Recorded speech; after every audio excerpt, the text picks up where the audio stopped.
If this video somehow found you or you're watching this right now, I'm guessing it's because you're suffering from some form of anxiety. Anxiety is one of the most crippling conditions anyone can face. And I say that because I spent most of my 20s having daily panic attacks, which impacted pretty much every area of my life. It started off as health anxiety, and from there it manifested into every area of my life, turning into social anxiety, to then just a generalized anxiety and fear of just life in general. It stops you doing things that you would otherwise want to do, or quote unquote normal people would go about doing. Now, I don't claim to have the solution to anxiety, nor do I know everything about anxiety, but I have had some realizations through my experiences with anxiety that have completely changed my understanding of the condition, and I hope can bring a new perspective or a sense of empowerment to you watching this right now. Toward the end of last year, I had my first panic attack again for the first time in what was about a 7 to 8 year gap. I thought I was completely done with anxiety. I was lulled into a false sense of security, and it just completely struck me out of nowhere and really caught me off guard. And even for a good few months after that experience, it kept rearing its head. It's one of those things that stays with you. And even though I'd come out the other side of having my daily panic attacks and living with that general condition of anxiety, it was a very familiar feeling, but I just couldn't find my way out of it. Even though I knew I'd done it before, I felt again that feeling of being trapped, that no matter what meditations or what advice I would listen to, I couldn't help getting out of my own head. It was only through just going inward and being willing to just sit and be with my anxiety and be uncomfortable with it for long periods of time that I managed to, throughout the end of the year, then come back out the other side of it to feeling good and content and at peace again. But that's a really hard thing to do, right? When everything is telling you to look up your symptoms on Google or distract yourself with some things, or to be busy or stay busy or whatever it might be, just being in and with that sense of fear and doing nothing about it, not reacting to it, not responding to it, is kind of traumatizing. But I knew from my last experience that was the only thing that helped me get through it. And it was the same thing this time. The uncomfortable thing is there's no timeline that can happen over.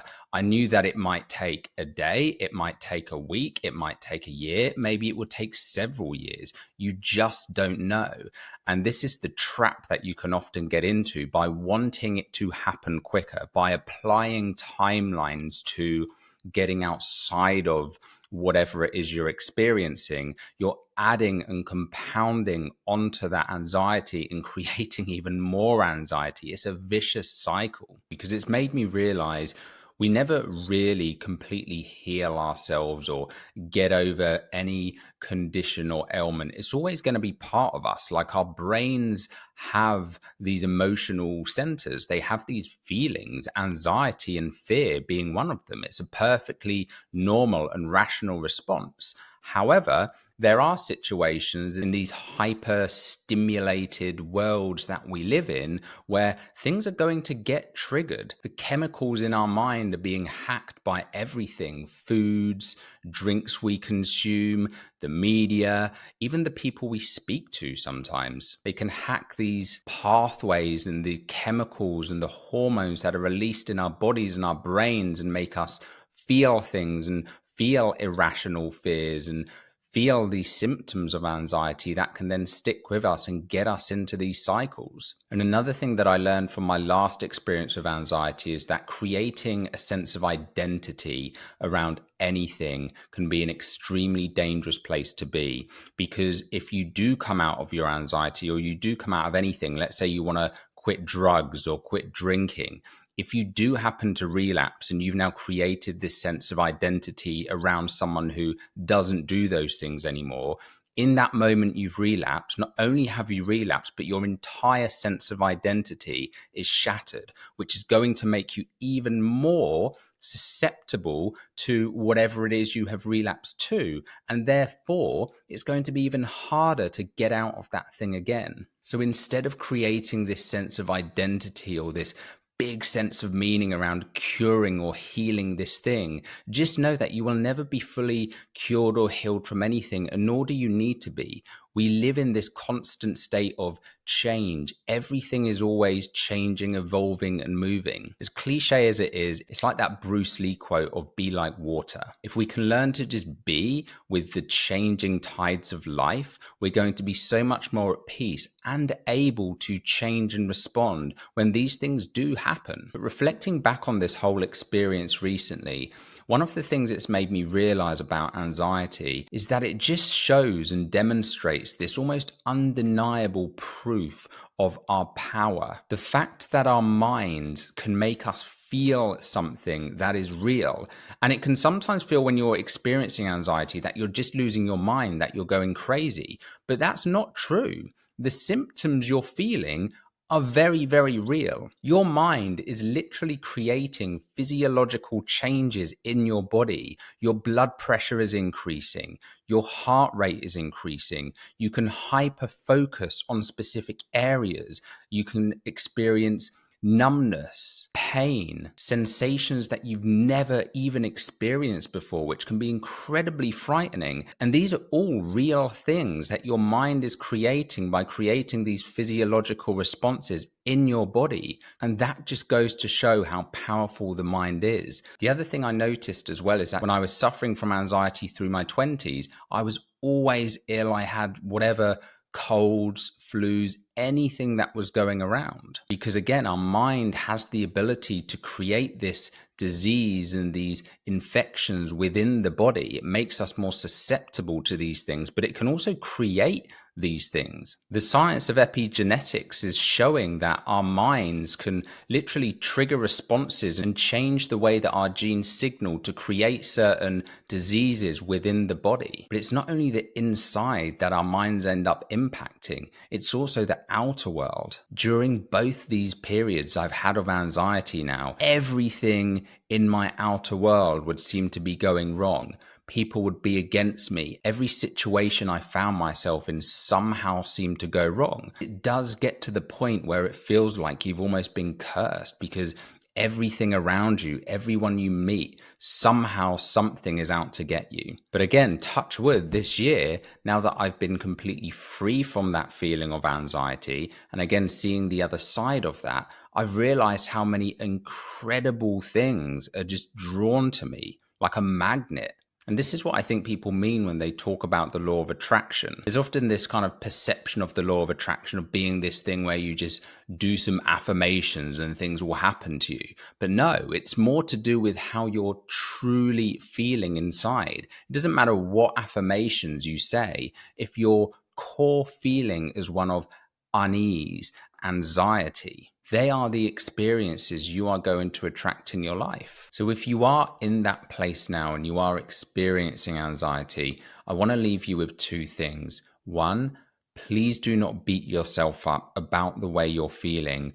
And as weird as this might sound, please do not try to change or fight against the way you are feeling. It's a trap that kept me stuck in anxiety for years and years of my life, constantly going round in circles. Instead, be willing to just be with your anxiety and try your best not to distract yourself by looking things up, by falling into rabbit holes, by trying to distract yourself. Just be willing to be with it. And please don't underestimate anxiety. If you do need to speak to someone or reach out to someone, please do so and do not suffer in silence. But secondly, and the main reason I wanted to put out this video was to show you another perspective from the other side, to hopefully make you remember and realize just how powerful you are.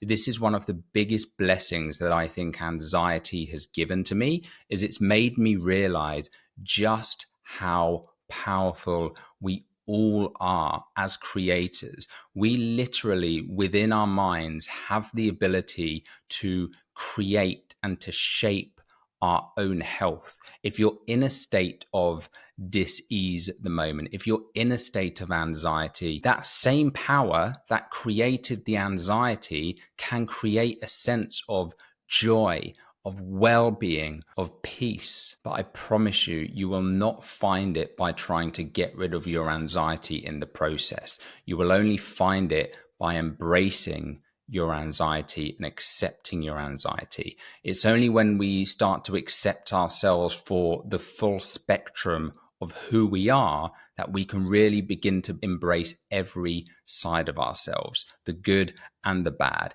If we try to take just one side of ourselves, there's always going to be an imbalance, and that imbalance is what creates anxiety. And I genuinely believe that's why I fell into this experience recently, because I'd started to get this almost ego around the way that I have been feeling. If you think of a set of scales, right? If you put anything down too far, there's going to be a counterbalancing force that comes into play. The body is constantly looking for a state of homeostasis, right? Things where they're balanced. So if anything goes too far in one direction, it's always going to be fighting to counterbalance itself. So when we can learn to accept both sides of ourselves so that both sides are counterbalanced, you'll find that you are able to have a healthy relationship. Again, fear and anxiety is not a bad thing. You've probably heard it said before, but if a lion was chasing you through the jungle, you should be scared, right? Fear is not a bad thing. But when we start feeling that fear of situations we're creating in our mind, that is when it can become very toxic and damaging. But again, that doesn't mean that you should be fighting it or trying to even change it. Instead, accept it for what it is, and naturally over time, it will pass away. I can't tell you when or how long it will take, but if you stick with it, I promise you will get on the other side of this. If you want to ask me any questions about my experience with anxiety, feel free to drop a comment below this video, or maybe even if you've got your own tips that you found useful for dealing with anxiety, please share it in the comments below so that others can also benefit from it. I love you guys, and I'll see you all in the next video. Peace.